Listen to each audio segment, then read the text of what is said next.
Suggeriria començar amb un moment de silenci, un moment de recolliment, un moment de presència i d'autopresència.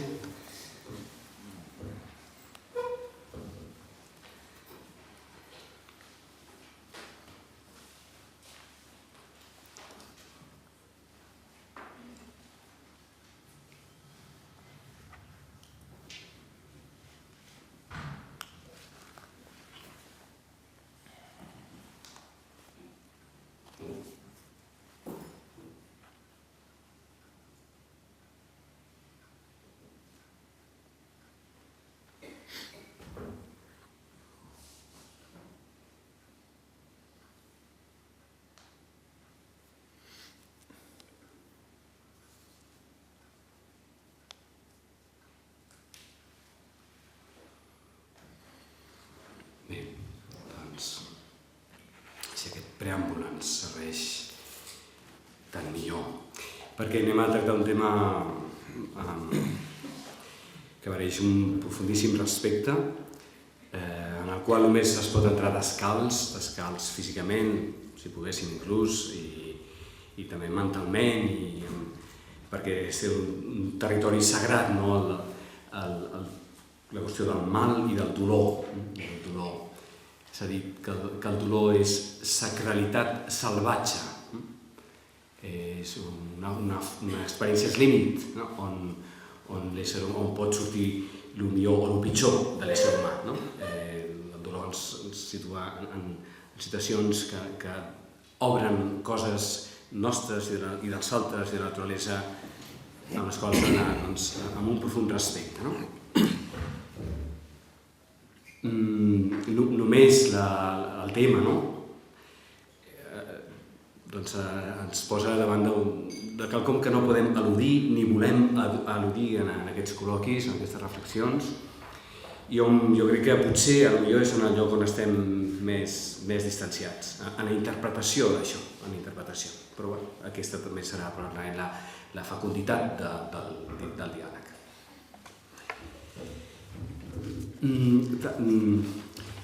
Quan parlem del mal, crec que implícitament estem parlant de dues coses diferents, diguem-ne, que estan molt interrelacionades i potser no sempre les distingirem i les posarem en el mateix bloc, per dir-ho així, que és el mal petit, és a dir, el dolor, el mal que patim, en les diferents formes en què es pateix el mal, i el mal provocat, diguem-ne, el mal volgut, el mal actiu, el mal petit i el mal passiu i el mal actiu. Són qüestions fins al punt molt diferents i fins al punt molt semblants, el mateix vist per dues bandes. Veurem si això ho aclarirem o no, però en qualsevol cas el que vull dir és que tractaré de tenir present les dues coses. Això que anomenem, potser és el que ens aproxima més al pecat, no? El pecat entès com una paraula que potser diu masses coses i segons com les diem, doncs ja la paraula ens fa nosa i ens molesta perquè és terriblement antipàtica i culpabilitzadora, però que apunta a una realitat que no podem eludir, no? I és que hi ha quantitat de zones en l'experiència personal i col·lectiva no només inacabades, sinó destructives i destructores, i això forma part de l'experiència humana i, com dic, no ho podem eludir. Ara bé, dit tot això, com l'altre dia, jo em situo, en la mesura que un es pot situar en algun lloc, o pot escollir el lloc on es situa, en fi, però la meva perspectiva és des de la resurrecció. És a dir, l'altre dia ho parlàvem, però avui crec que és una altra manera d'aprofundir el mateix fet, és a dir, podem abordar la foscor terrible del mal des de la banda més fosca en ella mateixa, que és el mal en si, el mal provocat, el mal petit, el mal que veiem aquí i allà. El Josep, el segon dia i el tercer dia, el primer i el segon dia ens va donar dues escenes de mal terribles, no? La crema de persones vives i l'altre dia aquella devastació dels poblats Nicaragua o del Salvador, ens podem quedar en el mal petit i en el mal cru, en tota la seva cruesa, o en allò d'on neix la fe cristiana, que és en l'experiència del ressuscitat, de Jesús ressuscitat, que ressuscita justament del lloc més fosc on es pot viure l'experiència humana, que és el patiment de l'innocent, no? El patiment provocat, no només el patiment de Job, del qual intentaré parlar també, que és el patiment que ens ve de les desgràcies d'un accident, d'un daltavall econòmic, d'una malaltia que ens demencia. Això és el patiment de Job, un patiment que té més que veure amb la finitud, diguem-ne, no? Amb la finitud amenaçada. El patiment de Jesús és el patiment provocat expressament, no? Per alguns als quals l'existència de l'altre fa nosa i la destrueix. Bé, doncs d'aquí, no només del patiment petit, sinó del patiment petit provocat, s'obre una nova manera d'existència plenament humana i tan humana que és divina, això que anomenem la resurrecció o el ressuscitat, que diu, malgrat tot, tot té sentit. Inclús ara diré una barbaritat, i ho dic també citant a una mística medieval del segle XV anomenada Juliana de Norwich. Ella, en plena pesta, les epidèmies ferotges que va devastar l'Europa i l'illa britànica en el segle XIV-XV, per voler competir i fer-se partícip del mal, del dolor, en aquest cas d'una epidèmia, de la mort impotent que provoca en famílies senceres, a barris sencers, una epidèmia com la pesta, i va voler competir com a contemplativa aquella experiència i va tenir una nit, diverses experiències místiques, diguem-ne, que va tenir que meditar durant 30 anys.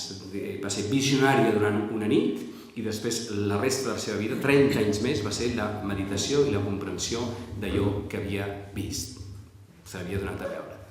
I va començar, era una imatge del Crist amb les corones d'espines, i a partir d'aquella imatge sagnant doncs va anar obrint-se tota una comprensió total d'una antropologia, una teologia, una cosmologia que tenia quasi com a taló de fons aquesta sentència que va sentir més endavant. Juliana, tot acabarà bé. Ella va preguntar, tot? La devastació? L'infern, entre cometes, que per una dona medieval del segle doncs és la condemna a fer. Tot acabarà bé. Juliana, sí, tot, all shall be well. Tot acabarà bé. Això pot ser una banalitat, o pot ser una al·lucinació, o pot ser una regressió, o pot ser una profunda veritat a la qual ens hem d'anar obrint, i això forma part també de la revelació, diguem-ne, no? Sense que això tregui ni un àpice de densitat i d'importància i de respecte a això que és el mal petit i el mal també provocat.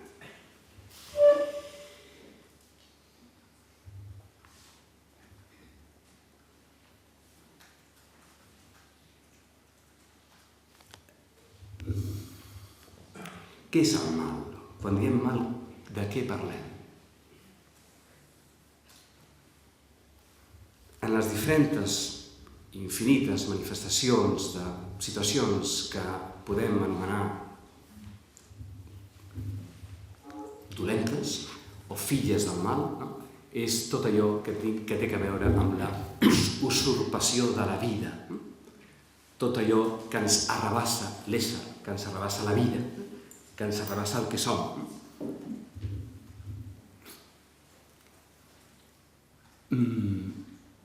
El que en la mitologia encarna el mal és el personatge de Lucifer, que és una llum invertida, diguem-ne, no? Un ésser de llum que rep la llum divina, i quan diem llum diem la vida, diem l'ésser, diem tot el desplegament d'existir, d'ésser i d'existir, que en lloc de retornar allò que rep, que és el que és la llum, la llum irradia la seva essència, la irradia, la engluteix, la devora. I la devora devorant el que té a tot el que se li aproxima. Són diferents formes de devastació per omplir un forat negre que quan més s'omple, més negre es fa i més perillós és aproximar-se. I tot el que toca ho fa saltar a 1000 pedaços per una fúria devoradora de l'antivida.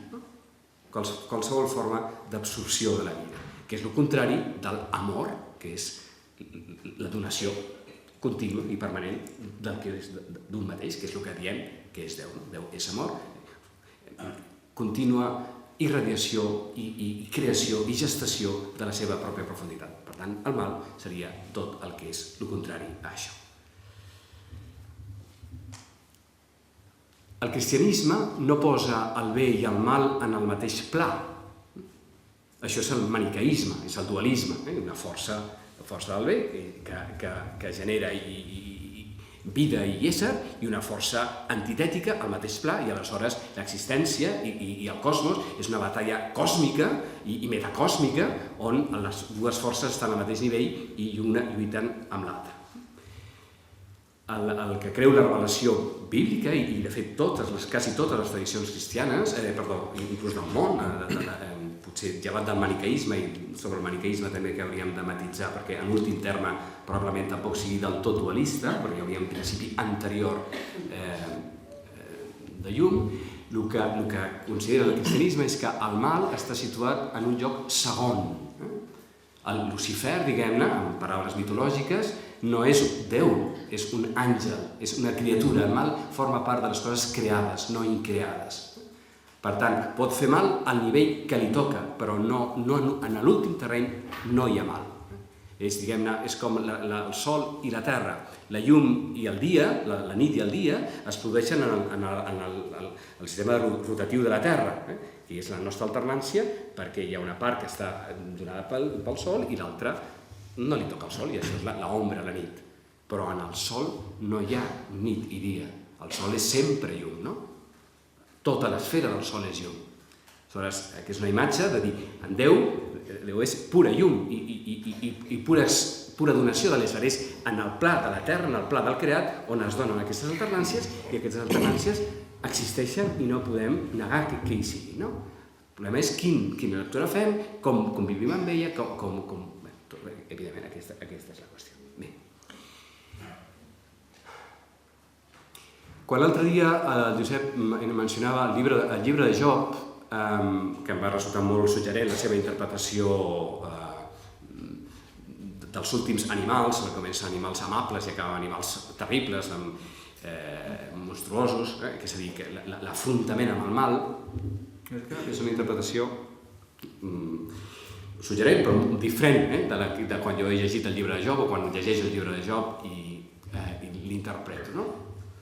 La història de Job la coneixem tots, una persona lluminosa que viu en benestar, perquè per la creença jueva només hi ha una vida i per tant si un és bondadós i un és just, doncs la vida li ha anat bé perquè és aquí on està la retribució, per dir-ho d'una forma. I el gran problema jueu, que està en molts dels salms, en el servent de Yahvé i en el llibre de Job, és com és possible que el just pateixi. Si Déu és just i només hi ha aquesta vida, doncs semblaria que una persona que viu en bondat i atén als altres, doncs la seva vida ha de ser també amb el mateix benestar que ell procura donar. I constatem molt sovint que això no es produeix, i aquesta és la gran pregunta de Job, polaritzada amb una sèrie de desgràcies que arriben i poden arribar. Coneixem persones que poden viure situacions com la de Job, o països o nacions que viuen com a Job. Aleshores hi ha tots uns capítols de queixa legítima, absolutament legítima, que és el crit del desesperat, com és possible que això m'hagi arribat a mi. Hi ha una sèrie d'interpretacions teològiques convencionals de tres amics que no fan més que posar-li més nerviós encara a Job perquè cap de les tres explicacions li resulten satisfactòries.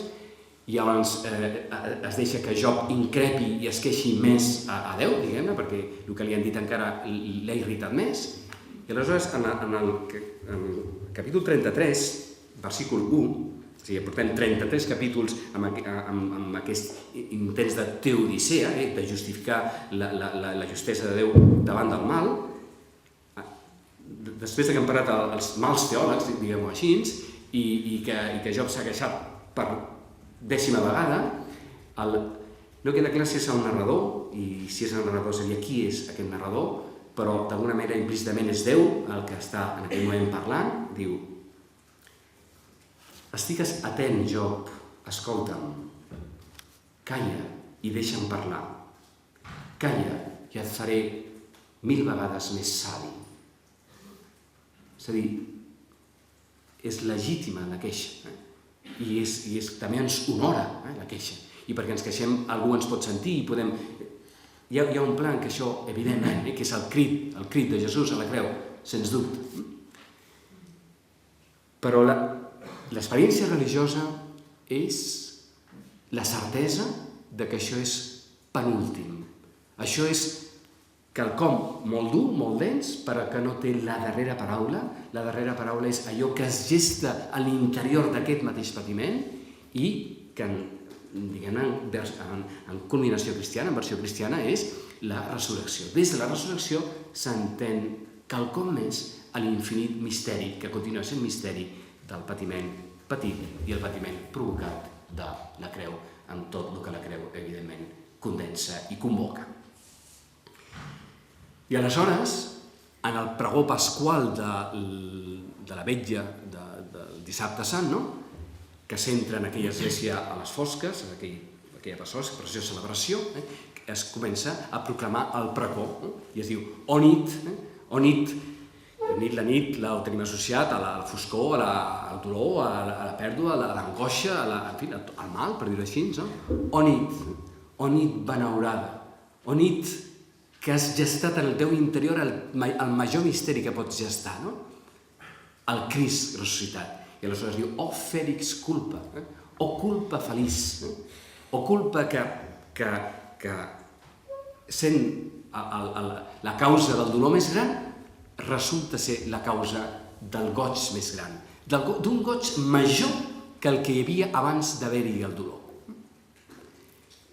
I aquesta és la clau, per mi, de tota la qüestió. És a dir, que el mal i el dolor, introduint una terrible distorsió en l'experiència personal i col·lectiva dels humans i dels animals, és a dir, dels vivents, resulta que en el seu procés, diguem-ne, final, és la causa, el camí i l'ocasió perquè aparegui més profunditat de vida, més profunditat de revelació que la que hi hauria hagut si no hi hagués hagut el mateix mal. O fèlix culpa.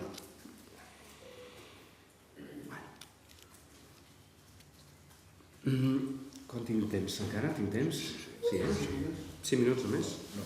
Bé, perquè voldria llegir 2 textos. Un us podrà semblar estrany que ho llegeixi en aquest context, però aquí està. Està escrit per J.K. Tolkien, l'autor del Senyor dels Anells. Podem dir ja que ve ara un autor de contes aquí. Bé, doncs té molt a veure. Perquè els grans relators són grans forjadors de mites, mites en el sentit més profund de la paraula. Mite és un relat, i els relats que són autèntics són relats arquetípics que permeten, a través de personatges,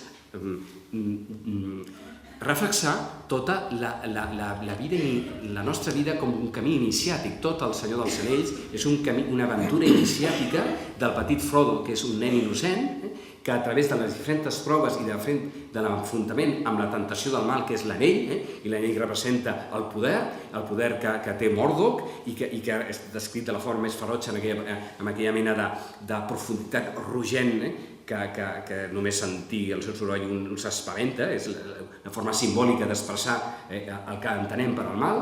doncs que a través del seu procés iniciàtic al final es fa adult, i a través de les proves, de les pròpies tentacions, hi ha molt d'abatiment, perquè hi ha molta batalla, hi ha molta guerra, hi ha molt conflicte, al final tota la terra mitjana no és redimida per un innocent, és una figura crística, 100%, la de Frodo. Bé, doncs Tolkien, el mateix autor, té un altre llibre que es diu el Silmarillion, que és un llibre encara més de mites, que intenta descriure els orígens d'aquest món creat imaginàriament per ell.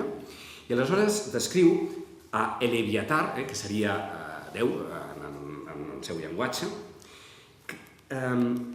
on crea les primeres criatures de bellesa i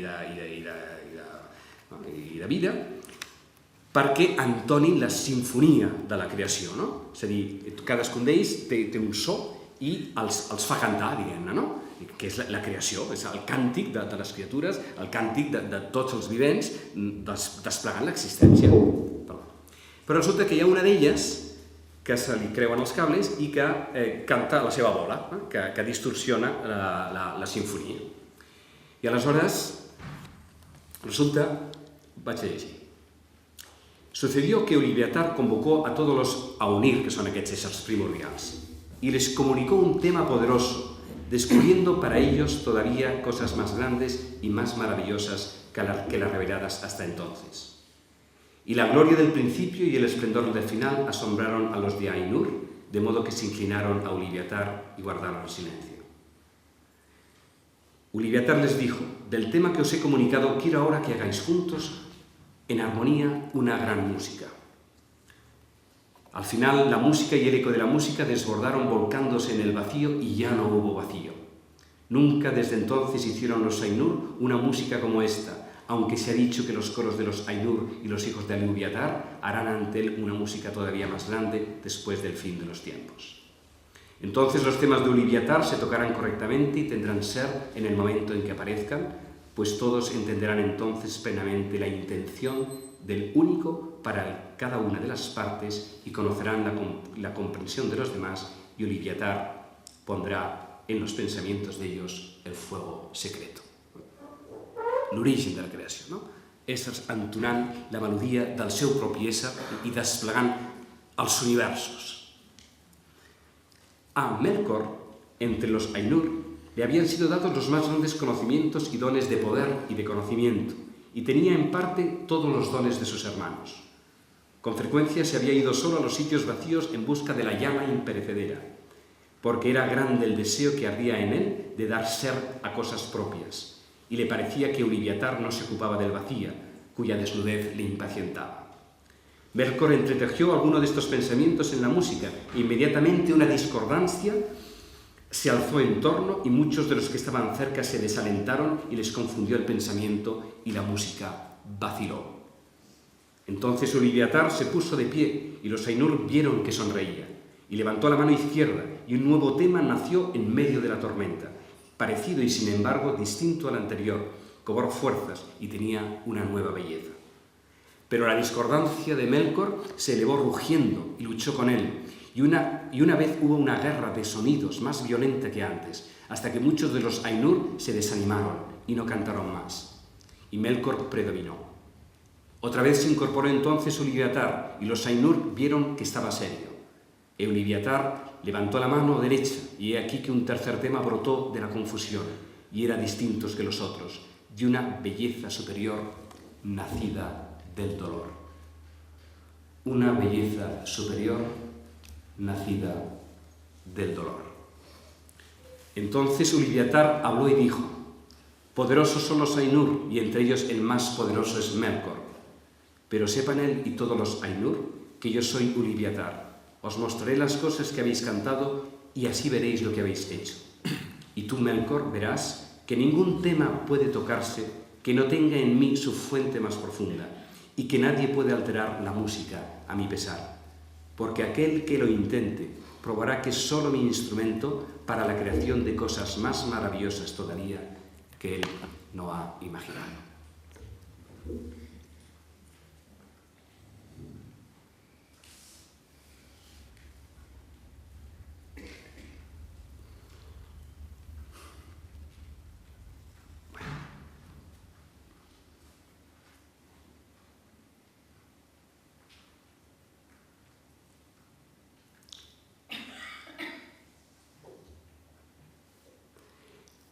que creiem com a cristians és que el Crist ressuscitat incorpora a Déu quelcom, ara dic algú fort, quelcom que abans no hi havia en Déu, que és la humanitat del Crist.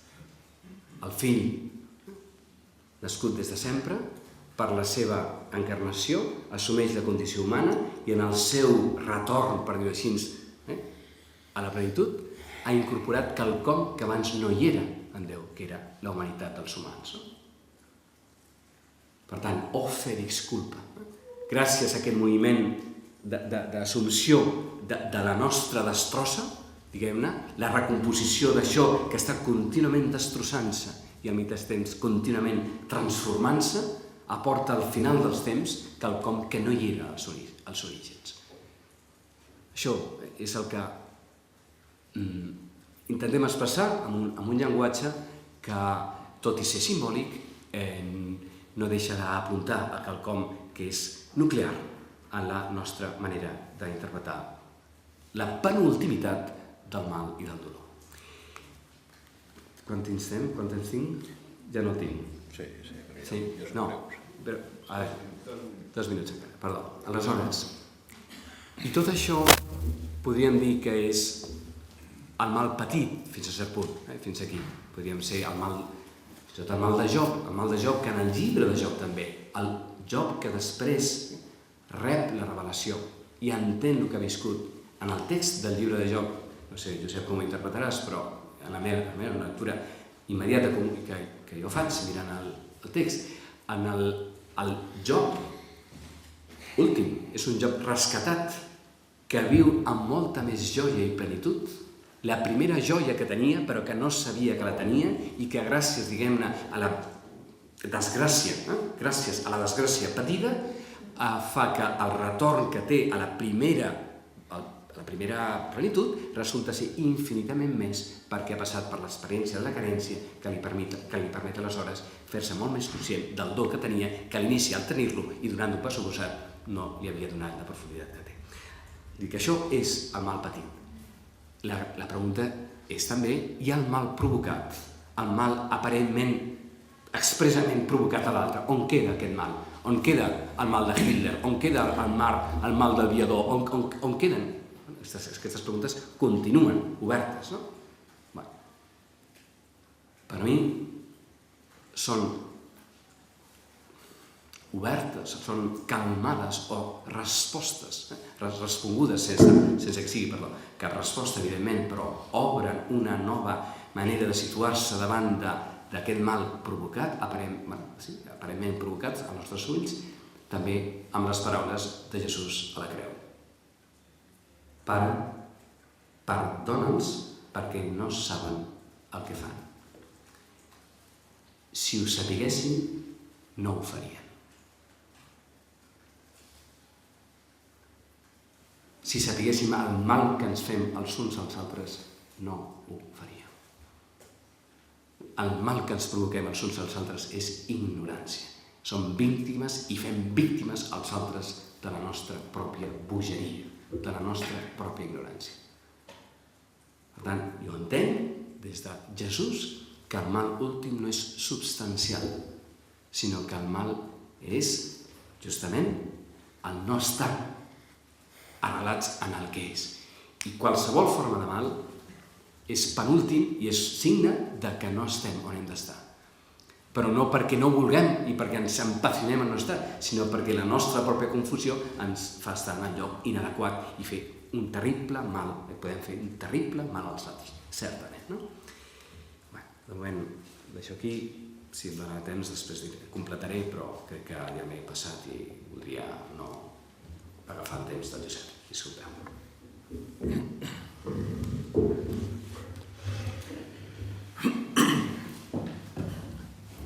Bé,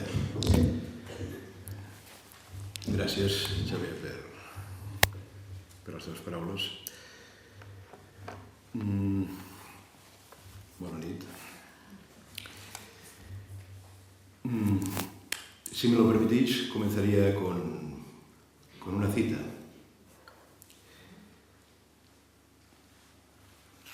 Herbert Floss, el encargado de las fosas comunes en el campo de Treblinka, reveló su secreto para quemar cuerpos. La composición de la hoguera, ese era el secreto. Según explicó, no todos los cadáveres se quemaban de la misma manera. Había cadáveres buenos y malos, incombustibles y fácilmente inflamables. El arte consistía en usar los buenos para quemar los malos. Según sus investigaciones, que obviamente estaban muy adelantadas, los cadáveres viejos ardían mejor que los frescos, gordos mejor que flacos, mujeres mejor que hombres, y niños, no tan bien como mujeres, pero mejor que hombres. De esto resultaba que cadáveres viejos de mujeres gordas eran los cadáveres ideales. Herbert Floss los hizo poner a un lado, como así también a los de los hombres y de niños. Después de haber sido desenterrados y clasificados casi 1000 cadáveres, se procedió a apilarlos, colocándose el mejor material combustible abajo y el de menor calidad arriba. Floss rechazó los bidones de gasolina que se le ofrecieron y en su lugar hizo traer madera. Su acto debía ser perfecto. La leña se juntó debajo de los bidones. La leña se juntó debajo de la parrilla de la hoguera, formando pequeños focos, como si fueran fogatas. La hora de la verdad había llegado. Con solemnidad le entregaron una caja de fósforos. Él se agachó, encendió el primer foco, seguido de los otros, y mientras la madera empezaba a quemarse paulatinamente, con su caminar tan extraño, se acercó a los funcionarios que esperaban a cierta distancia. Las llamas crecían más y más, lamiendo los cadáveres, vacilando primero pero después llameando con brío. De repente toda la hoguera quedó envuelta en llamas que crecían expulsando nubes de humo. Se percibió un crepitar intenso. Los rostros de los muertos se contraían dolorosamente y reventaba su carne. Un espectáculo infernal. Por un momento, hasta los hombres de las SS quedaron como petrificados, observando mudos el milagro. Herbert Floss estaba radiante. La hoguera echando llamas era la vivencia más hermosa de su vida. Un acontecimiento como ese debía festejarse. Se trajeron mesas que fueron colocadas frente a la hoguera y cargadas de botellas de aguardiente, cerveza y vino.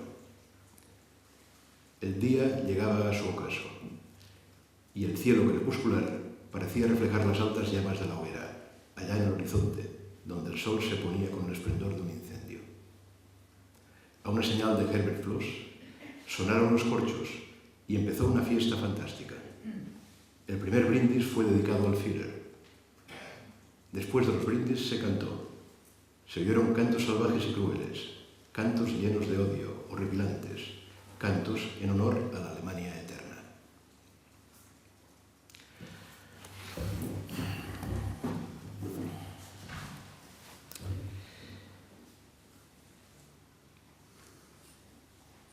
De la resurrección hablaré el próximo día. Es verdad lo que dice Javier, que todo lo que podamos decir del mal lo decimos a la luz de la resurrección. Otra cosa es de qué hablamos cuando hablamos del espíritu de la resurrección. Pero de esto, si me permitís, hablamos el próximo día. La pregunta que ahora yo quisiera plantearos es la pregunta sobre el mal. En el siguiente sentido, ¿qué significa tomarse en serio el mal? Pues a mí me parece que tomarse en serio el mal, de entrada, significa creer que el mal no es un error, que el mal no es debido a la ignorancia del hombre. Auschwitz no fue Auschwitz, Treblinka, Dachau. No fueron propiamente un error, aunque tampoco, por supuesto, un acierto.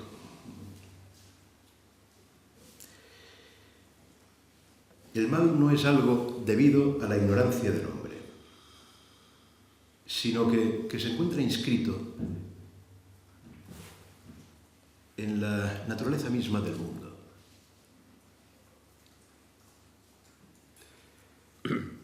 El hombre, en tanto que arrojado al mundo, pertenece al mal, aunque no solo al mal. Me parece un acierto la elección del libro de Job para intentar comprender cómo nos situamos bíblicamente ante el mal. Es el momento de la publicidad. ¿Es la publicidad? ¿Sí? Vale. Decía que... No hay publicidad. Decía que me parece un acierto el hecho de que Javier haya elegido el libro de Job para intentar situarnos bíblicamente ante el misterio del mal. Otra cosa es que la lectura que hace Javier me parezca bíblica, que no me lo parece. Fijaros qué verso más extraño encontramos en Isaías. Y a mí me parece que es la clave hermenéutica de todo el libro de Job. En Isaías 45:7 encontramos el siguiente extraño verso. Dice Dios: yo soy el que forma la luz y crea las tinieblas, el que da la bendición y arroja la maldición. Yo, el Señor, soy el que hace todo esto.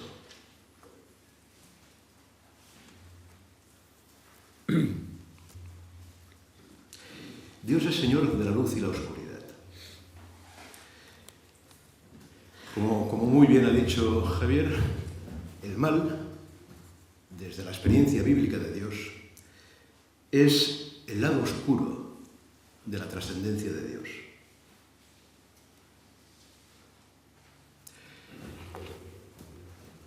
Job era un hombre de Dios, hacía lo debido. Pero claro, ¿cómo acaba Job? Ya lo dijimos el primer día, si no recuerdo mal. Y hicimos referencia a este extraño final del libro de Job.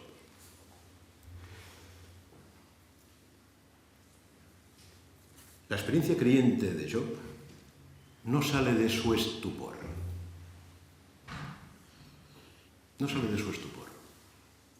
Porque ciertamente la bendición es debida a Dios. La experiencia del don es debida al Dios de la creación. La vida se nos ha dado desde el horizonte mismo de la muerte.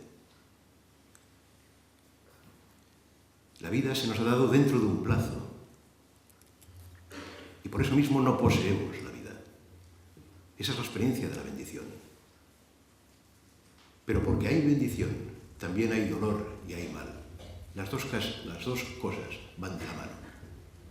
Se te dan los hijos, pero se te arrancan los hijos. Se te arrancan los hijos. Cuando Javier ha calificado la experiencia de Job como de mal pequeño, que creo que has utilizado esta palabra, el mal padecido, no mal provocado. No, padecido, no provocado. Patit, Sí, había entendido mal pequeño. No. Estaba... Prefería al mal padecido, no al mal provocado. Entonces me callo. No, mal pequeño. Pero claro, no hay que olvidar que a Job se le mueren los hijos. Sí, no. Y ciertamente quien tenga hijos sabrá que es lo peor que le puede ocurrir. Sí, por eso el mal pequeño no sabía bien. Digo, bueno, en fin, qué visiones hay detrás de esto. Y por tanto no hay visiones, me alegro. Hablábamos de la experiencia creyente de Job que no sale de la perplejidad o del estupor creyente porque se sitúa entre la bendición o la experiencia del don, la experiencia del asombro ante todo lo que nos ha sido dado y el escándalo que supone la muerte del inocente, la muerte de los hijos, la muerte del niño. Esas muertes tienen algo de irreparable. Decía que hay mal porque hay don. Bendición y maldición, decíamos, son las dos caras de una y la misma trascendencia. El hecho de ser criaturas, por un lado, significa que se nos ha dado la vida, como decía, desde el horizonte mismo de la muerte. Pero por otro lado, el hecho de ser criaturas significa que vivimos de espaldas a Dios.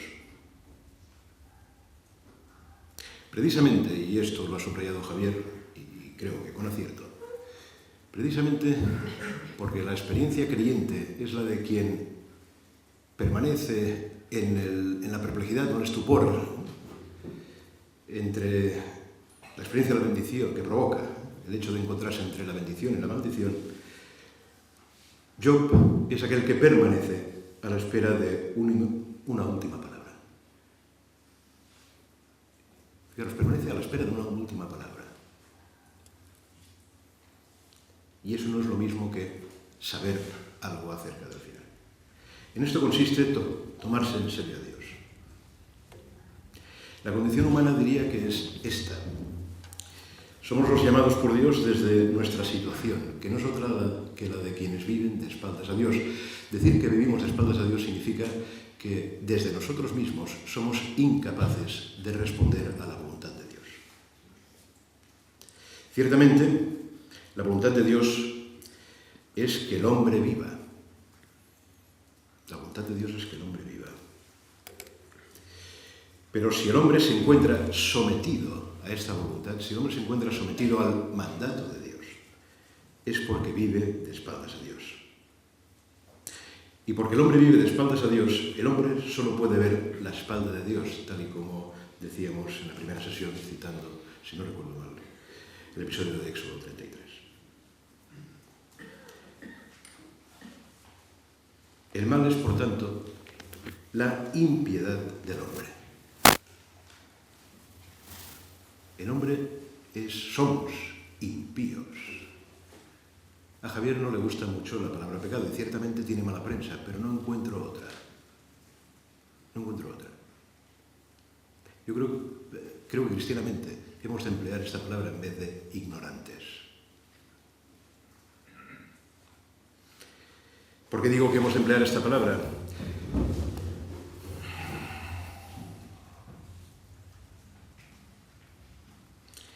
Porque en el fondo nosotros mismos, somos aquellos que no sabemos qué responder a Dios cuando nos pregunta dónde está nuestro hermano.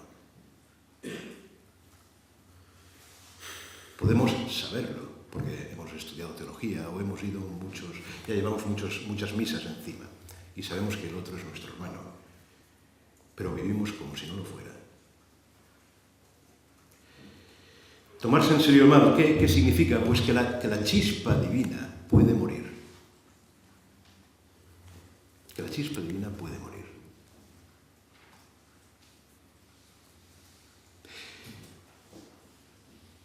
Si Jesús era capaz de resucitar a los muertos, es porque esos hombres estaban muertos. Y la muerte es esta. Ya no hay chispa divina dentro de nosotros, ya no hay alma, ya no hay ánimo. En los campos de concentración se acuñó una expresión para referirse a los hombres que habían perdido el ánimo. Se les llamaba musulmanes. Y se les llamaba musulmanes porque permanecían como los musulmanes cuando oran, encorvados sobre sí mismos, incapaces de levantarse. Tomarse en serio el mal, decía, es creer que la chispa divina puede morir. Y esto es lo mismo que decir que del lado del hombre el mal se impone como la imposibilidad de la redención. Del lado del hombre. El hombre que ha visto el rostro del mal, y ver el rostro del mal es ver episodios como el que acabo de leer antes, de contar antes. El hombre que ha visto el rostro del mal, no puede creer que el mal tenga una solución del lado del hombre. El mal es indecible, es indecible. O mejor dicho, el mal es el sufrimiento indecible de los hombres. Indecible. El estupor creyente ante el mal no se resuelve como un saber acerca de Dios. Tomarse en serio el mal supone reconocer, admitir el fracaso de toda teodicea, de todo intento de explicar el mal, de integrarlo en una cosmovisión, en un saber acerca de Dios.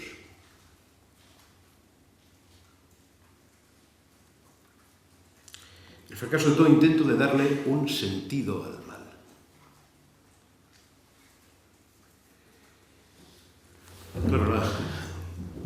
Cuando Javier decía que, creo que citando a la mística... Juliana de Norwich. Sí, ¿era renana? ¿Renana? No, inglesa. Inglesa. Ah, claro. Él decía, todo acabará bien. Y ciertamente, todo acabará bien sería algo así como una buena síntesis de la esperanza creyente. Pero claro, si es creyente, no podemos evitar preguntarnos quién dice esto. ¿Quién lo dice? No me refiero a la mística. Claro, ¿quién pronuncia estas palabras? Todo acabará bien. ¿Un dios océano? ¿El mar? ¿El mar dice esto? Todo acabará bien. ¿Cómo podemos creerlo? Claro, la esperanza de los profetas tiene algo de increíble. Cuando Isaías dice que todo acabará bien, no emplea esta expresión. Dice cosas tan extrañas como que el león comerá hierba. ¿El león comerá hierba? Esto es literalmente increíble. Yo la pregunta que me hago cuando leo estos textos es ¿quién puede creer en lo increíble? Ciertamente que el león coma hierba no es algo que podamos comprender como una de las posibilidades del hombre. Y no porque el hombre no sea un león. Como una de las posibilidades del mundo.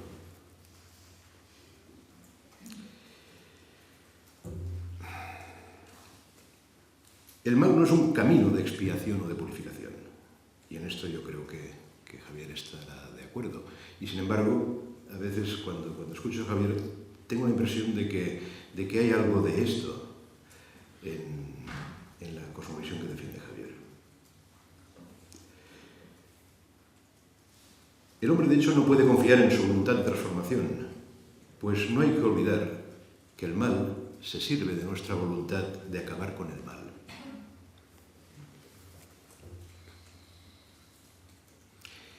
Del lado del hombre, el hombre es la necesidad de acabar con el mal.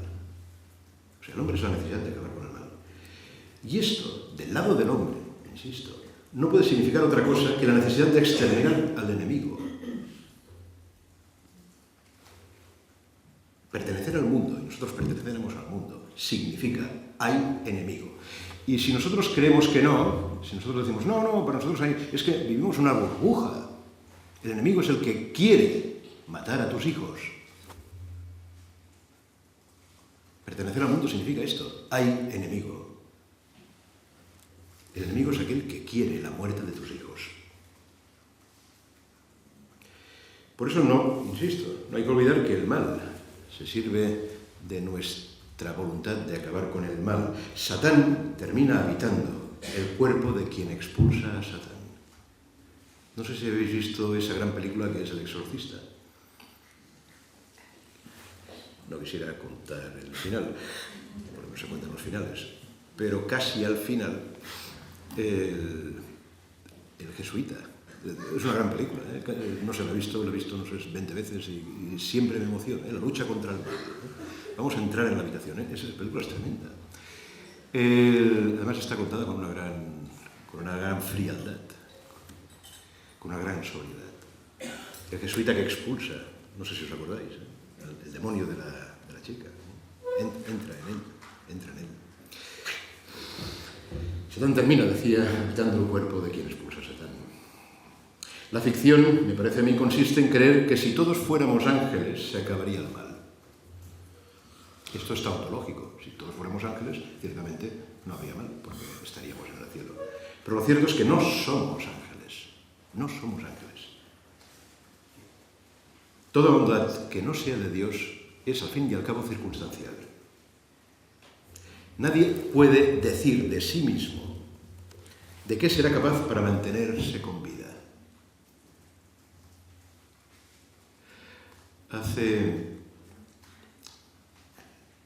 Y quien diga esto, no, yo sí que sería capaz de seguir siendo bueno allí donde las circunstancias me obligaran a no serlo, yo sí que sería capaz. Aquí sí que hablaría de ignorancia.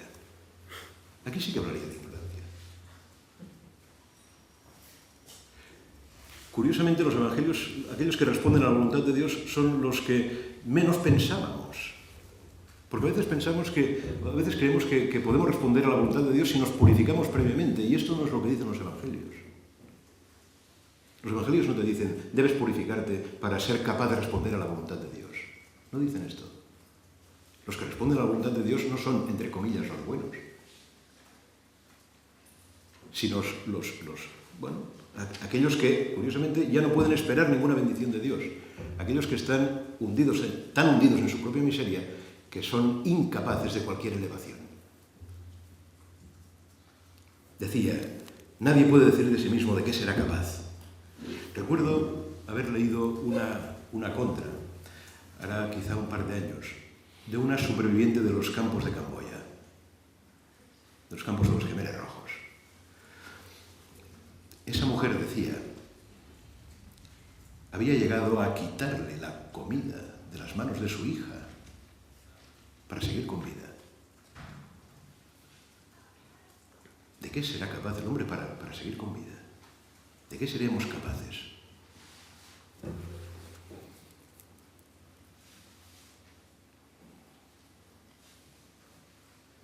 La ficción religiosa, por tanto, consiste en creer que el hombre podrá librarse del mal si antes se purifica. El contacto con la pureza ritual no transforma al hombre. El mal, porque el mal no es la crosta que recubre la chispa divina del hombre, sino el poder de la muerte, bajo que se encuentra el hombre, en tanto que arrojado al mundo. Nosotros, los que estamos más o menos bien instalados, nosotros los que tenemos, al menos en cierta medida, asegurado nuestro futuro, nosotros los que aún podemos creer en nuestra posibilidad, podemos decir impunemente que el mal es debido a una falta de educación. Tomarse en serio el mal es creer que tan solo Dios puede redimir al hombre del poder de la muerte. Que si hay reconciliación con Dios, no viene del lado del hombre. No es porque en nosotros habite algo así, como decía también el otro día, una chispa divina. Y esto de la redención tan solo acontece en los tiempos de Dios, los cuales, en el mientras tanto de la historia, se dan como la anticipación de una humanidad nueva.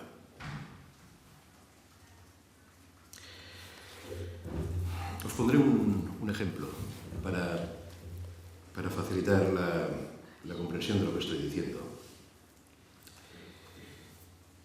Supongamos una familia, un hombre y una mujer. Bueno, ahora hay que especificarlo. Un hombre y una mujer. Con dos hijas. Papá juega con ellas.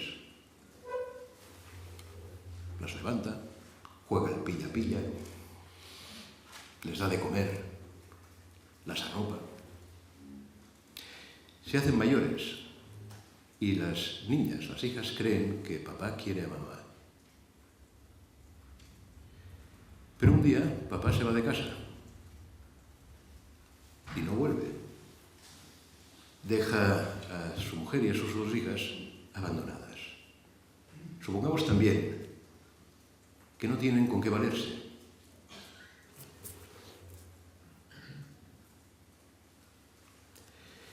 Supongamos que las deja a merced del hambre.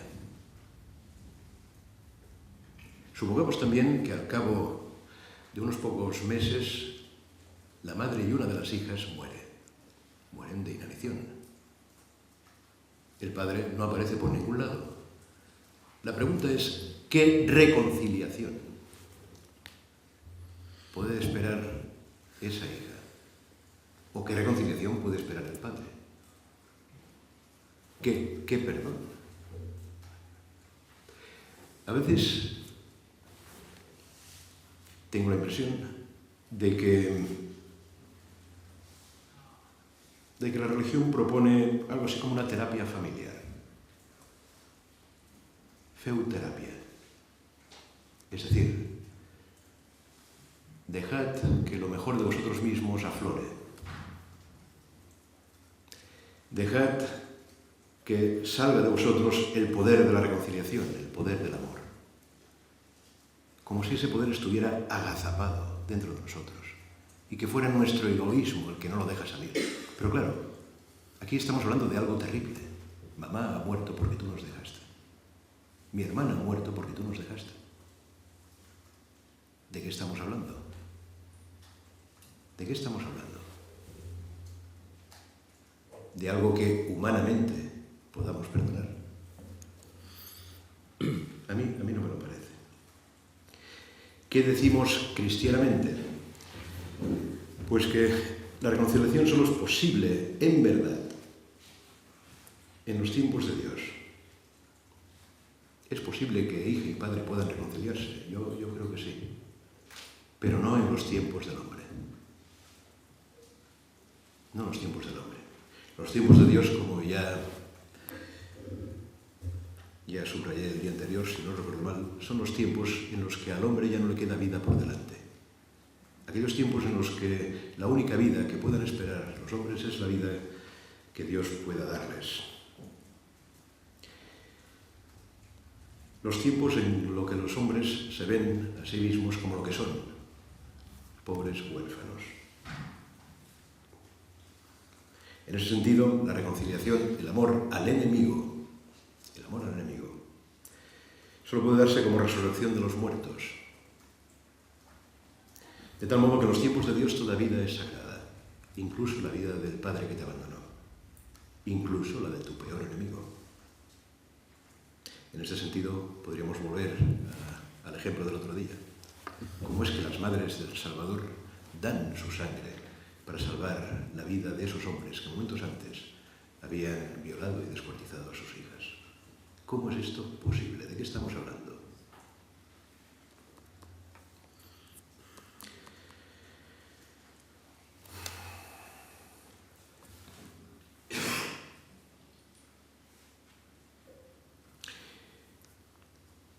Javier ha hecho bien comenzando con un tiempo de silencio. La verdad es que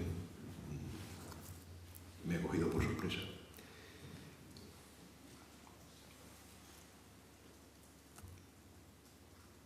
Pero quizá ante la enormidad del mal, quizá solo eso podamos hacer.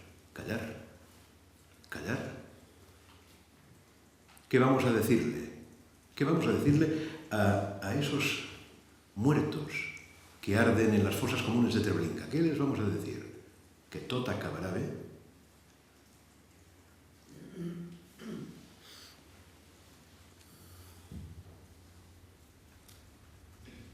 ¿Que eso es una broma?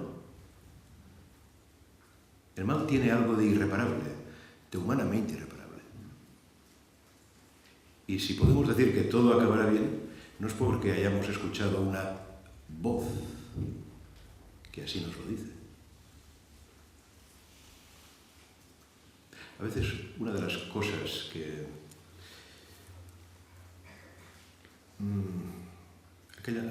aquellos versos de Santa Teresa, nada te turbe, nada te espante. ¿Os acordáis? Claro, una de las cosas que suelo decir es la siguiente.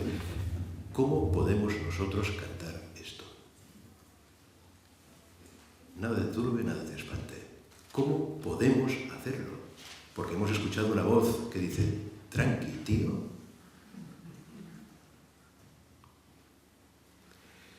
Lo que yo suelo decir, porque creo que es verdad, es que si podemos decirlo, no es porque nosotros necesitemos decirlo, que quizá lo necesitamos, sino porque hubo hombres y mujeres que cantaron esto antes de entrar en las cámaras de gas. Son ellos los que nos dan la fe. Terminaré con otra cita de Primo Levi, supongo que ya sabéis quién es, uno de los principales testigos de Auschwitz, el cual se acabó tirando de una ventana, como tantos otros. sobrevivir al mal solo puede hacerse como culpable, por decirlo de algún modo. Él, creo que al comienzo de Si esto es un hombre, narra el episodio de aquellas mujeres que seguían amamantando a sus crías, sabiendo que su destino era la muerte. ¡Qué gesto! ¡Qué gesto! ¡Qué gesto! Esto es como regar un árbol seco.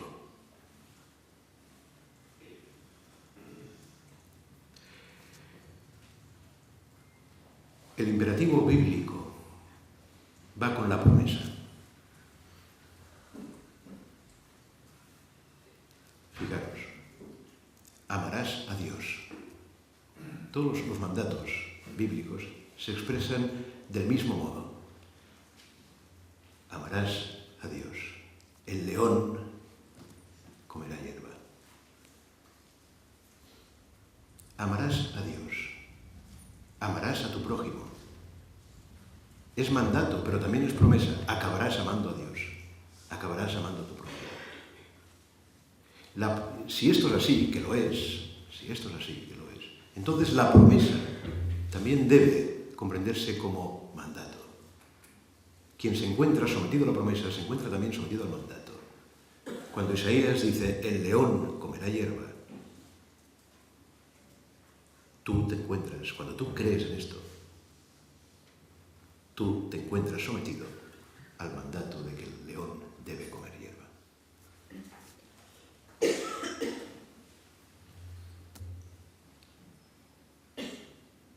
Como os decía hace un momento, lo mejor es callar, y es lo que voy a hacer ahora.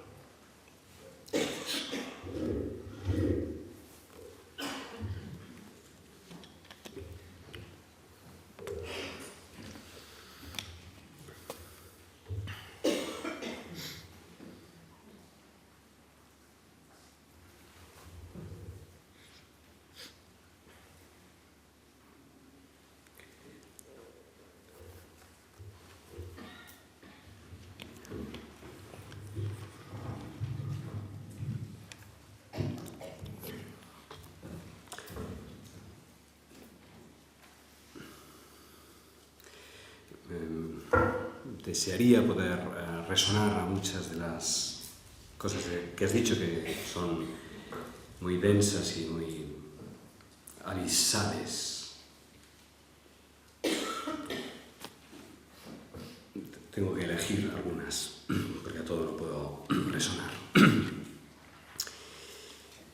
Quizás una de las diferencias fundamentales entre nuestras maneras de comprender todo, de comprendernos, de comprenderle, de comprenderos, está tal vez en qué entendemos, cómo concebimos nuestra relación entre Dios y nosotros, ¿no? ¿Quién es Dios y quiénes somos nosotros?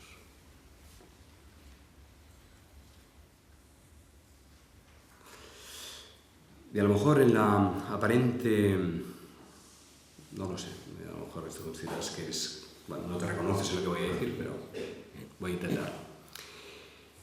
Es decir, lo que tú subrayas, o lo que la experiencia bíblica se subraya como lejanía, como absoluto, como trascendencia, ¿no? O sea, decimos que Dios es trascendente, significa que está en una esfera totalmente otra de nuestra experiencia humana cotidiana, que es miserable en el sentido que has descrito, ¿no? Y que has, con esa escena primera, que es no solo miserable, sino infernal.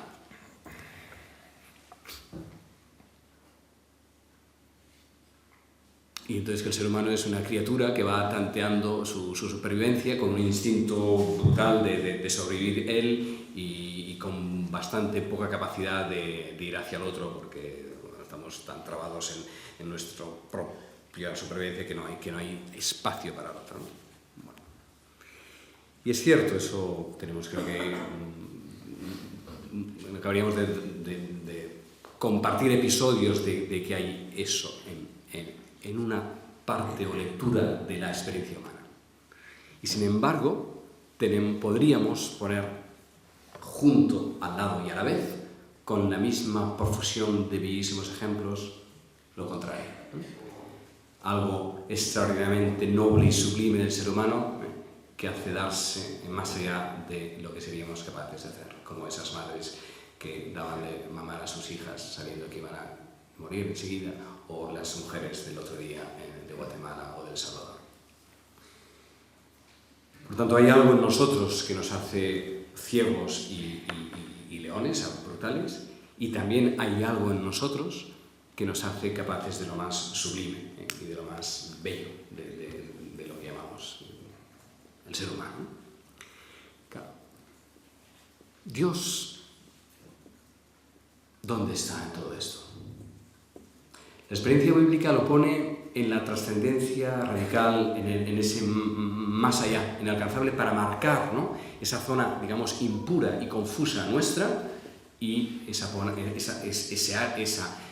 su esfera, que es pues intocable, y porque es intocable, por eso nos puede salvar desde ahí, porque está en otro lugar donde no queda afectado por lo nuestro. Si estuviera arrastrado por lo mismo que nosotros, no habría salido. En cambio, él, por su trascendencia nos salva, ¿no?, de nuestra impureza, y así lo expresa así, ¿no? Nosotros somos tan impuros y tan limitados que mantenemos esa distancia, porque desde ahí nos sentimos salvados, porque hay una región, o un lugar, o un tiempo. Tú no te gusta el espacio, te gusta el tiempo, ¿no? Es decir, no es que me guste. Bueno, no, perdón, no, en tu lenguaje, quiero decir, me refiero a...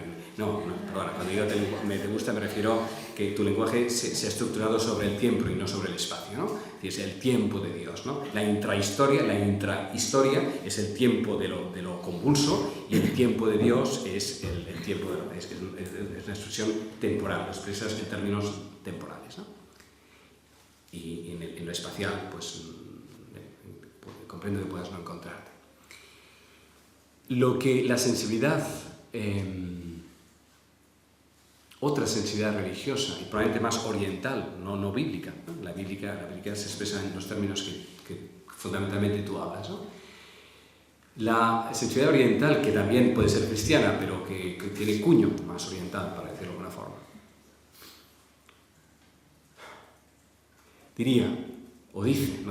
dice, en la medida que esto es decible, que y si también y al mismo tiempo y del mismo modo que intenta expresarse en términos de esa trascendencia, eso intocable de aquel que llamamos Dios, está al mismo tiempo y con la misma verdad en la profundidad misma de lo que somos y de lo que es. Y si el tiempo de Dios también es el tiempo de ahora, en otro modo de ser vivido, ¿por qué el tiempo de Dios va a ser? El tiempo de Dios es el kairos, ¿no? Es la irrupción de Dios en nuestro tiempo. Eso es el tiempo de Dios, cuando Dios irrumpe en nosotros.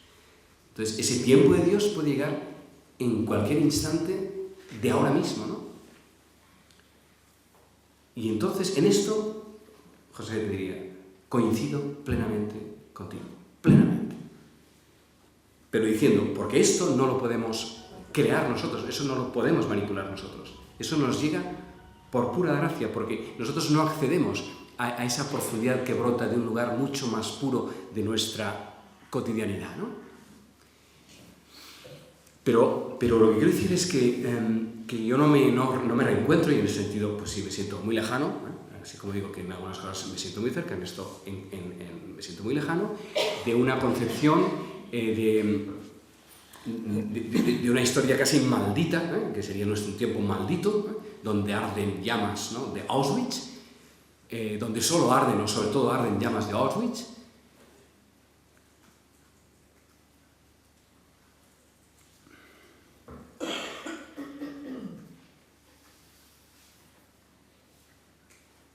Porque hablando hoy de ellos, los que morían, los que nos has leído, esos cuerpos, esos cadáveres, son contemporáneos nuestros, y al escucharlos y al vivir hoy con nosotros, nos hacen más capaces de descubrir nuestros límites y de humanizarnos y de ponernos alerta cuando el ser humano va en esa dirección. Es decir, que eso no tiene la última palabra. La última palabra de lo que sucede ahí nos permite hoy, 50 años más tarde, escucharlo y sentir que eso también es, como ellos los judíos llaman a Auschwitz, ¿no? A todo el holocausto, ¿no? Es un sacrificio, ¿no? En nombre de todos y para todos. Es decir, el sacrificio de esas vidas, al poder ser leídas 50 años más tarde, nos ayudan nosotros como humanos y contemporáneos en el momento que leías eso, estamos de algún modo siendo contemporáneos. Y al poder hermanarnos en la distancia infinita, evidentemente, porque nosotros no somos ellos, ¿no? Pero algo de ellos está ahora en nosotros, ¿no? Y entonces la última palabra no es el destrozo salvaje de ese hombre, ¿no? Sino que es pues lo que la humanidad, unos y otros, vamos aprendiendo ante semejantes pues barbaridades, ¿no? Y entonces el mal no se apodera de todo, porque hay algo que permite ser transmitido y permite darle un sentido y permite que eso no tenga la última palabra, y en eso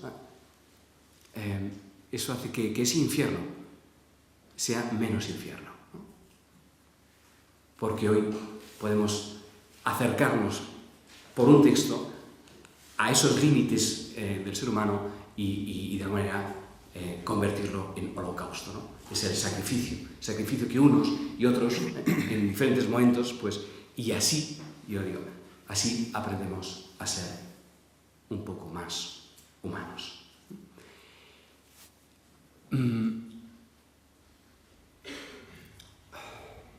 Claro, luego hay otro tema, pero eso no.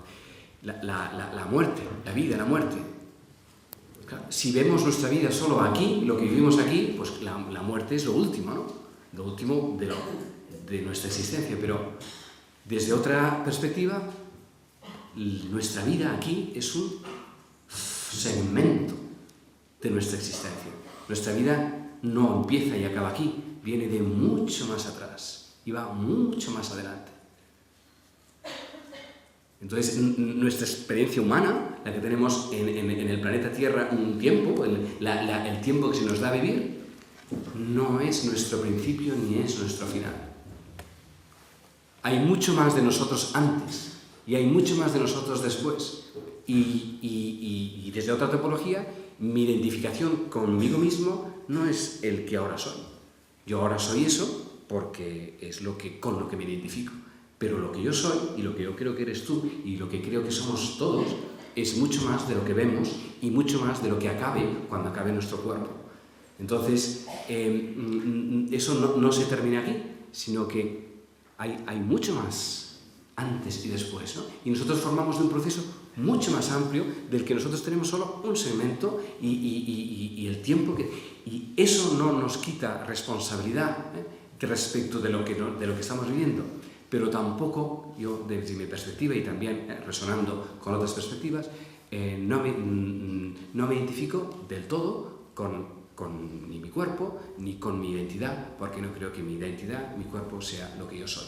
Soy mucho más que eso, aunque en esos momentos adquiere la forma que ahora tengo, y cuando eso se termina, pues prosigue, aunque no sabemos aquí o con nuestro lenguaje. En nuestro lenguaje bíblico esto le cuesta muchísimo. Los judíos, precisamente por lo que decíamos, porque creen solo en esta vida, pues ahí se juega todo, ¿no? Y la vida una vida y la justicia de justicia se acaba ahí. Desde otras perspectivas hay mucha más amplitud, ¿no? Y entonces las cosas se colocan o se recolocan o se interpretan con otros parámetros muy diferentes de los que partimos aquí, ¿no? Bueno, eso daría para muchísimo más, ¿no? Pero claro, sitúa las cosas de un modo muy diferente y esas otras antropologías o esas otras cosmologías son tan serias y tan profundas como las nuestras, considerar, yo entiendo que eso es la ignorancia de lo que es el musulmán, pero considerar que llamar musulmán al que ha perdido el alma porque está retorcido o curvado sobre sí mismo es no entender lo que es la oración musulmana. Porque justamente cuando el musulmán está en el suyud, que es ese gesto de postración, no es en esa sumisión, que es como nosotros podemos entender el Islam. El Islam es sumisión, si lo podemos entender de la manera más fea del término, pues es sometimiento, entonces ya estamos en un lugar que desde luego nos apartamos con espanto, ¿no? Pero si es una mala traducción de Islam, ¿no? Y el Islam significa entrega, ¿no? La absoluta entrega a Dios, que es como también nosotros expresamos nuestra fe, ¿eh? Entonces el sujud, que es esa imagen, esa postura en el suelo, no es de curvatura retorcida sobre sí mismo, es de total entrega, ¿no? De total pérdida del yo en la confianza en Alá. Por lo tanto, es decir, el que ha perdido el alma es el que, decía, ¿no? Es el que ya no confía. Y el que es verdaderamente musulmán en categorías musulmanes es el que todavía confía, justo también ahí. Y es capaz, incluso en un barracón, hacer su salá, su oración, y no retorcerse en su ego o en su dolor, sino entregarse y confiar, ¿eh? Algo mucho más que ningún comandante de la SS es capaz de mutilar, ¿no? Y entonces estamos en lecturas muy diferentes de las cuestiones, ¿no? Totalmente diferentes. Y Víctor Frank dice, el ser humano es aquel que es capaz de entrar en un horno crematorio blasfemando o entrar en un horno crematorio orando al Padre Nuestro. Yo no sé qué sucedería en mí si estuviera ante la entrada de un horno crematorio, pero es cierto que esas dos posibilidades están ahí, ¿no? Puedo entrar blasfemando o puedo entrar, Señor mío y Dios mío, tú sabrás, en ti confío, ¿no? Y mucha gente, ¿qué sabemos de lo que sucedió ahí, en el profundo del ser humano que vivía eso, ¿no? Pues hay experiencias, como os he dicho, muy, muy bárbaras, de lo que decías de la mujer de Camboya. Es cierto, eso puede pasar, pero pues también hay Maximilianos Kolbes y hay otros seres que ante esa situación pues cedieron su vida y eso honran al ser humano, ¿no? Y ahí está Dios, ¿no? No solo está afuera, no solo está Dios está dándose ahí donde dejamos que se dé, ¿no? Y en la medida en que nuestro ser es vacío, que nuestro ser se entrega, Dios no solo viene de una trascendencia absoluta, si por trascendencia tenemos un lugar o un tiempo inaccesible, sino que Dios es la profundidad de lo que somos, ¿no? Dios es la profundidad de lo que estamos llamados a ser, ¿no? Y ese es el tiempo de Dios, que se revela cuando damos espacio para que ese tiempo venga. Y ese tiempo está ahora y aquí, en la medida en que lo abracemos, ¿no? En la medida en que nos entreguemos a eso. Sí. Muy brevemente. Yo no digo que el mal tenga la última palabra. Yo lo que digo es que la última palabra no responde a nuestra necesidad de que Treblinka no tenga la última palabra. Y cuando te escucho a veces me pregunto, ¿y cómo sabes tú esto? O sea, ¿cómo sabes que...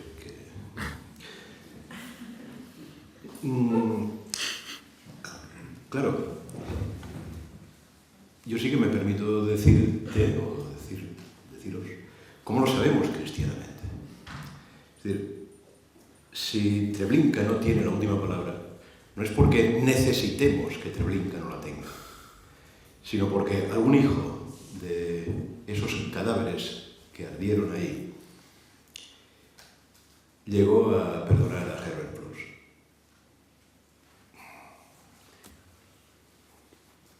Ciertamente, si hay mal es porque hay experiencia de don, y la experiencia de la bendición está ahí. Pero hay situaciones, hay momentos, que son los momentos de los tiempos de Dios. Esto parece como gregoriano, ¿no? A mí me parece que, como decía antes, que tomarse en serio el mal significa que hay momentos en los que el hombre, y son los momentos finales de estos tiempos de Dios, en los que el hombre ya no puede creer que hay salida, que ya no puede creer que esto es un mal sueño, que ese es un mal sueño. Bueno, y por eso, en última instancia, siempre hablamos de que la fe del hombre es de Dios, como quien dice, ¿no? Pero bueno, sí. Bueno.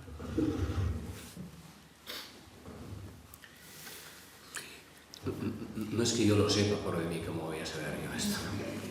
Pero la pregunta es, ¿cómo sabe eso? Yo no sé nada, yo creo, yo soy humano como todos. Yo intento ser humano, ¿no? Yo estoy camino hacia ser humano, ¿no? Eso es lo que intento ser, un proyecto de humano, lo que creo que intentamos ser todos, proyectos de humano, ¿no? Pero lo que sí creo es que, y lo creo profundamente porque eso da sentido a mi vida y creo que a la vida de todos los que estamos aquí de algún modo, es que, y eso es la fuerza justamente, y en esto me siento profundamente cristiano en este sentido, no tengo que recurrir a Oriente para completar nada, que Oriente lo ve de otro lado, pero lo que quiero decir es,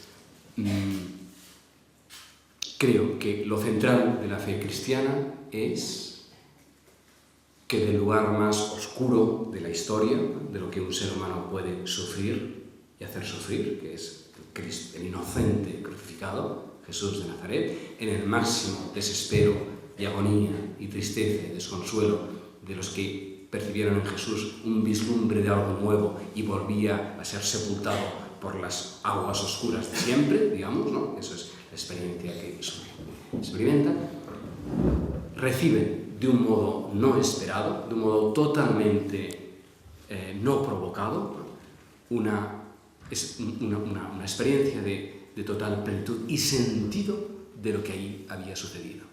Y que eso que sucedía en Jesús de Nazaret no solo le sucedía a Jesús de Nazaret, sino que en nombre de Jesús de Nazaret sucedía en todo ser humano, y por eso para nosotros es el centro de la historia, ¿no? Porque ahí tenemos las claves para comprender de un modo nuevo todo lo oscuro de la historia, ¿no? Y entonces desde esa centralidad de la cruz, y por eso lo tenemos aquí, ¿no? Bueno, hay una pantalla, pero creo que está atrás, ¿sí? No hay cruces. Por eso pues preside, ¿no? Preside pues, en el espacio cristiano, ¿no? Porque se nos muestra lo que somos capaces de hacernos, y eso está ahí, pero al mismo tiempo que está ahí, eso es una puerta, ¿no? Los brazos abiertos son una brecha, ¿no? para poder recibir lo que de allí nace, ¿no? de lo que ahí emerge. Y eso es lo que da sentido a lo que permite entonces leer con esas claves todo eso otro oscuro, ¿no? Entonces, por supuesto que una forma de redimir a Auschwitz, al señor es el hijo de una de estas víctimas que perdona a ese comandante. Por supuesto que ahí se produce una redención sagrada, a un plano, pero en otro plano, de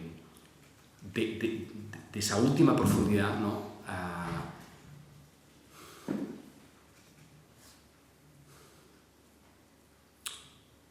Digamos, eso está intacto. A pesar del daño que nos podamos hacer, aquello que somos sigue intacto. Aunque tengamos que hacer la dura experiencia y la difícil experiencia de ser humanos, ¿no? Pero lo que se nos dice en la fe es que lo humano culmina en lo divino, ¿no? Y que eso divino nos adviene, y que lo que se nos pide es que lo recibamos, ¿no? Que lo podamos recibir, ¿no? Y eso nos adviene, y eso es lo propio del cristianismo, diferente quizás de Oriente, es que nos adviene desde el lugar más oscuro, más imposible de pensar que adviniera. De ahí nos adviene, y por eso veneramos la cruz, como el lugar por el donde no nos saltamos el mal, sino que en el corazón del mismo mal brota una flor, un lotus, una nueva manera de vivirlo, por tanto nos abre, nos está continuamente desplegando el sentido, desplegando la esperanza, que por mucho que nosotros nos empeñemos a hacerlo mal, Él nos dice, y ahí disentimos, pero está bien, es muy bello también que podamos disentir, ¿no? A mí ¿no? Pues el mantra de Jesús, ¿no? Padre, perdónales porque no saben lo que hacen. Perdónales porque no saben lo que hacen. una y otra vez. Y por mil veces que podamos seguir construyendo gulags y Auschwitz y todo eso, hay una voz más profunda que dice, perdónales porque no saben lo que hacen. A ver si son capaces de aprender un poco más, ¿no? Y de hermanarse. Y ahí, pues ahí vamos, ¿no? Por ahí andamos.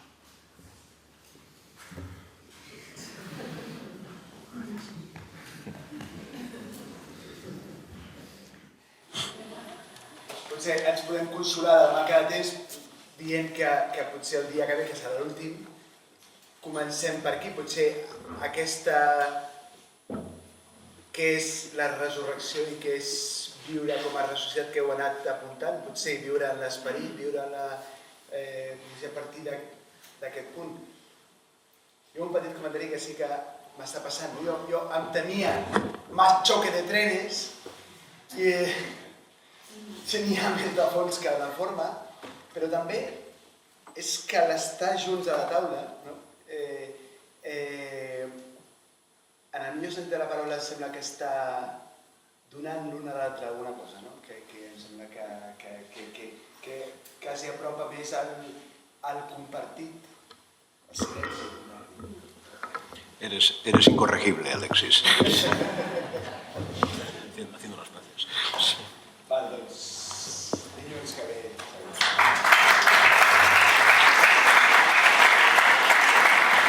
Thank you.